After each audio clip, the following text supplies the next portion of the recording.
अवधूत चिंतन श्री गुरुदेव दत्त. श्री स्वामी समर्थ. तुम्हा सगळ्यांचं स्वामी श्रद्धा यूट्यूब चॅनलवर खूप खूप मनापासून स्वागत.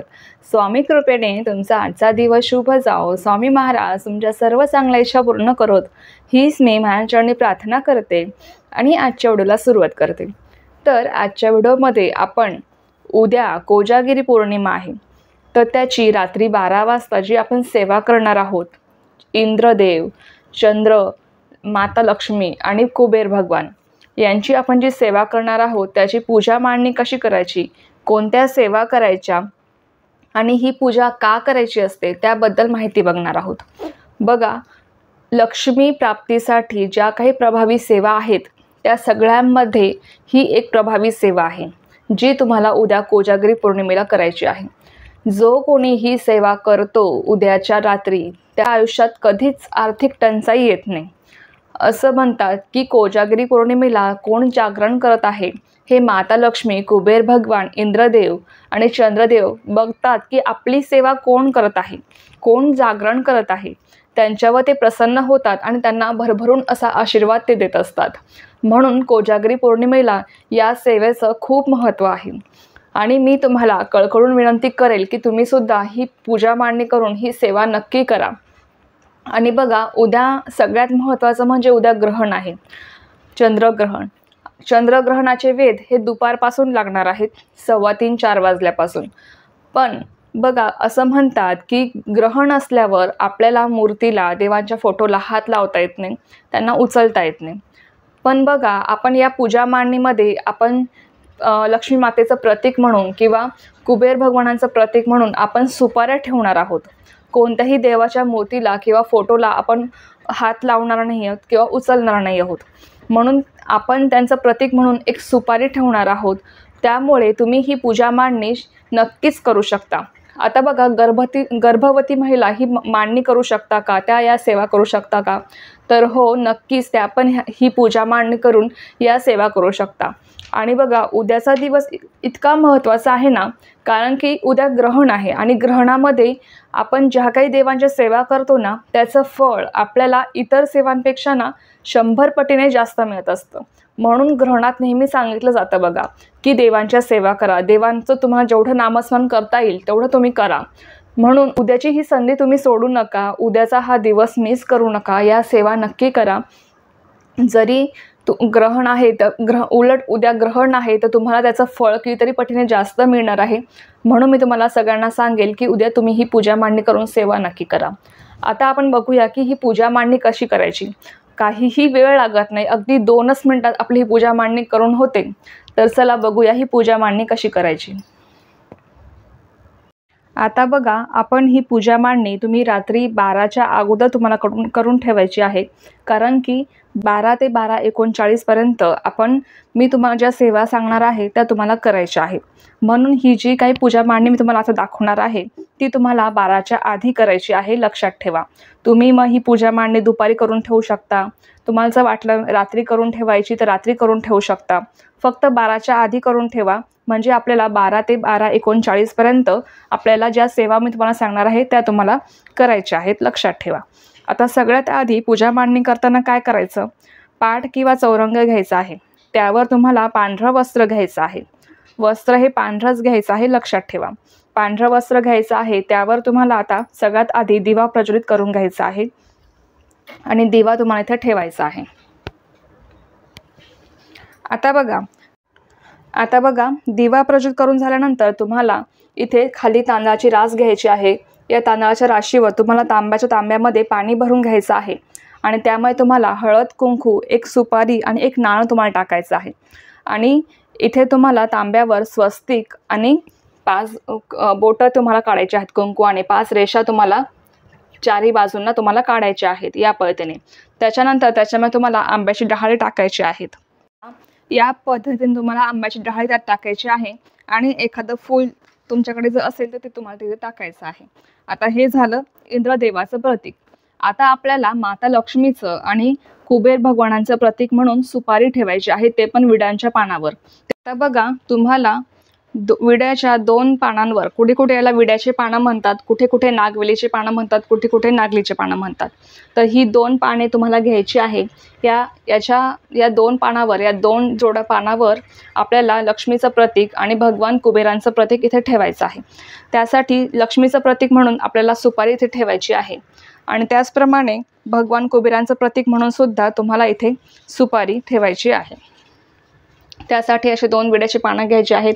आणि लक्षात ठेवा, विडा घेताना कधी पण, म्हणजे विडा ठेवताना कधी पण 2 जोड पानं घ्या, एक ठेवू नका. तर याच्यावर तुम्हाला भगवान कुबेरांचं प्रतीक म्हणून सुपारी ठेवायची आहे. हे माता लक्ष्मीचं प्रतीक आहे आणि हे भगवान कुबेरांचं प्रतीक आहे. आता त्यानंतर बघा, आपल्याला चंद्रदेवाचं प्रतीक म्हणून आपल्याला इथे भरीव गोल, तांदळाने भरीव गोल चंद्र काढायचा आहे, म्हणजे गोल चंद्र काढायचा आहे आपल्याला. बघा तुम्हाला इथे दिसत असेल की आपल्याला तांदळाने इथे भरीव गोल काढायचा आहे चंद्राचं प्रतीक म्हणून. आता यांना सगळ्यांना आपल्याला हळद कुंकू आणि फुलं वाहून घ्यायची आहेत. इंद्रदेवाच्या प्रतीकाला सुद्धा हळद कुंकू व्हायचं आहे. त्याचप्रमाणे माता लक्ष्मीला सुद्धा हळद कुंकू व्हायचं आहे. त्याचप्रमाणे कुबेरांना सुद्धा, आणि जे चंद्राचं प्रतीक आपण म्हणून तांदूळ ठेवले आहे तिथे, त्यांना सुद्धा आपल्याला हळद कुंकू वाहून घ्यायचं आहे. त्यानंतर त्यांना आपल्याला फुलं अर्पण करायची आहेत आणि दिव्याला सुद्धा हळद कुंकू वाहून घ्यायचं. दिव्याची सुद्धा आपल्याला पूजा करायची असते. त्यानंतर त्यांना फुलं वाहून घ्यायची आहेत, लक्ष्मी मातेला, कुबेर भगवानांना आणि त्याचप्रमाणे चंद्रदेवाला सुद्धा आणि इंद्रदेवाला सुद्धा. तर अशा पद्धतीने अगदी साध्या सोप्या पद्धतीने आपल्याला ही पूजा मांडणी करायची आहे. बघा काय वेळ लागला या पूजा मांडणीला, काहीच नाही. फक्त तुम्हाला कलश ठेवायचा आहे, त्याच्यामध्ये आंब्याची डहाळ टाकायचे आहेत, हळद कुंकू सुपारी, एक नाणं टाकायचं आहे. इथे विड्याचे 2-2 पानं ठेवायचे आहे, एक माता लक्ष्मीचं प्रतीक म्हणून आणि एक कुबेर भगवानांचं प्रतीक म्हणून, आणि चंद्रदेवाची तुम्हाला प्रतिमा काढायची आहे. एवढीच या पूजा मांडणीमध्ये एवढीच आहे. बाकी याच्यामध्ये काही करायची गरज नाही आहे. तुमच्याकडे श्रीयंत्र असेल तर तुम्ही लक्ष्मी मातेचं जे आपण सुपारी ठेवली आहे प्रतीक म्हणून, इथे तुम्ही श्रीयंत्र ठेवू शकता. तुमच्याकडे कुबेर यंत्र जर असेल तर कुबेर यंत्र सुद्धा तुम्ही इथे ठेवू शकतात, कुबेर भगवानाची आपण जी सुपारी म्हणून प्रतीक ठेवलं आहे त्यांच्यासमोर. तर अशा साध्या सोप्या पद्धतीने तुम्हाला ही पूजा मांडणी करायची आहे. कोजागरी पौर्णिमेला जे दूध आटवतो आपण, जे दूध आपण पितो, त्याचा नैवेद्य तुम्हाला या पूजा मांडणी झाल्यावर दाखवायचा असतो. परंतु उद्या ग्रहण आहे, त्यामुळे तुम्हाला दूध आटवता येणार नाही. जे ग्रहण पाळत असतील त्यांना मी सांगते की दूध आटवू नका. फक्त तुम्हाला एका छोट्याशा वाटीमध्ये तुम्हाला दूध घ्यायचं आहे, तो नैवेद्य तुम्हाला इथे दाखवायचा आहे आणि या दुधामध्ये तुम्हाला तुळशीपत्र ठेवायचं आहे. लक्षात घ्या, तुळशीपत्र घालूनच तुम्हाला हा नैवेद्य आपल्या पूजा मांडणीला तुम्हाला दाखवायचा आहे. आणि त्यानंतर जर तुमची इच्छा असेल तर तुम्ही यातला एक चमचा तुम्हाला दूध आपल्या कुटुंबातल्या प्रत्येक व्यक्तीला तुम्हाला द्यायचं आहे. लक्षात घ्या, हा नैवेद्य कुटुंबातल्या व्यक्तीनेच ग्रहण करायचा असतो, बाहेरच्यांना देऊ नका. त्यामुळे हे जे दूध आहे ना, हे एक चमचाभर तुम्हाला घ्यायचं आहे, कारण ग्रहण आहे. त्यामुळे मी तुम्हाला सांगते की दूध आटवू नका. तुम्हाला जर दूध आटवायचं आहे तर तुम्ही परवा सकाळी आटवा आणि मग तुम्ही ते दूध प्या, परंतु उद्या ग्रहण काळात दूध आटवून ते पिऊ नका. आणि नैवेद्य म्हणून आपल्याला फक्त छोट्याशा वाटीमध्ये दूध घ्यायचं आहे, एक चमचाभर त्यातलं दूध आपल्याला प्यायचं आहे. आता बघा, ग्रहणाचा काळ आहे ना, तो 1:05 चालू होणार आहे.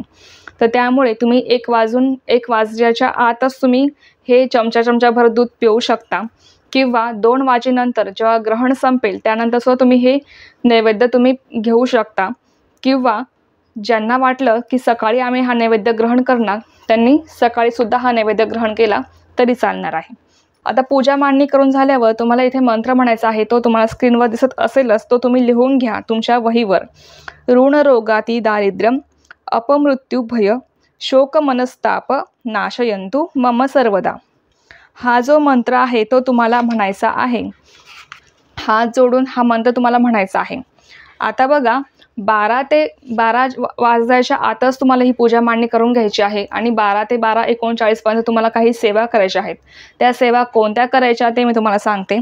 तुम्ही या सेवा लिहून घ्या, मी तुम्हाला सांगत आहे, किंवा मी तुम्हाला डिस्क्रिप्शन बॉक्समध्ये सुद्धा या सेवा लिहून देईल, काही हरकत नाही. तुम्हाला सेवा काय करायच्या आहेत ते लक्षात घ्या. श्री स्वामी समर्थाचा 11 माळी जप तुम्हाला करायचा आहे. 1 माळ लक्ष्मी गायत्री मंत्र, म्हणजे लक्ष्मी गायत्री मंत्र कोणता आहे? ओम महालक्ष्मीच विद्महे विष्णुपत्नीच धीमहि तन्नो लक्ष्मी प्रचोदयात. एक माळ विष्णू गायत्री मंत्र. विष्णू गायत्री मंत्र सुद्धा कोणता आहे? तर ओम नारायणाचे विद्महे वासुदेवाचे धीमहि तन्नो विष्णू प्रचोदयात. आणि एक माळ श्री कुबेर मंत्र तुम्हाला म्हणायचा आहे. कुबेर मंत्र जर तुम्हाला माहीत नसेल तर ओम श्री कुबेराय नमः या सुद्धा माळेचा तुम्ही जप केला तरी चालणार आहे. किंवा कुबेर मंत्र हा आपल्या नित्यसेवेच्या पुस्तकात सुद्धा आहे. हे सगळे मंत्र जे आहेत ते आपल्याला आपल्या नित्यसेवेच्या पुस्तकात आहे, ते तुम्ही लिहून घ्या. मला जर जमलं तर मी तुम्हाला डिस्क्रिप्शन बॉक्समध्ये हे सगळे मंत्र लिहून देईल. त्यानंतर बघा, तुम्हाला 16 वेळेस श्रीसूक्त म्हणायचं आहे. श्रीसूक्त 16 वेळेस तुम्हाला म्हणायचं आहे. त्यानंतर व्यंकटेश स्तोत्र तुम्हाला म्हणायचं आहे 1 वेळेस. संस्कृतमधून व्यंकटेश स्तोत्र म्हणा, त्यामुळे तुम्हाला वेळसुद्धा कमी लागेल आणि तेवढंच ते प्रभावी सुद्धा आहे. आणि त्यानंतर तुम्हाला गीतेचा 15वा अध्याय वाचायचा आहे. तर या सगळ्या सेवा तुम्हाला 12 नंतर करायच्या आहेत, लक्षात घ्या. अतिशय महत्त्वाचा लक्ष्मी प्राप्तीचा कार्यक्रम आहे. लक्ष्मी म्हणजे श्री शोभा. लक्ष्मी अनेक प्रकारची आहे. वित्तलक्ष्मी, गुणलक्ष्मी, लक्ष्मी, भावलक्ष्मी वगैरे. सर्वच प्रकारची लक्ष्मी जागृत माणसाला मिळते. आळशी, प्रमादी किंवा झोपाळू व्यक्ती प्रत्यक्ष समोर आलेल्या लक्ष्मीलाही ओळखू शकत नाही. देवी महालक्ष्मी ही परम दयाळू आहे. तशीच ती कृपाळू सुद्धा आहे. ती हित करणारी आहे. पण या देवीची मोठी बहीण मात्र संकटे आणते, त्रास देते, कटकटी निर्माण करते, अशी कल्पना आहे. या मोठ्या बहिणीला अक्काबाई म्हणतात.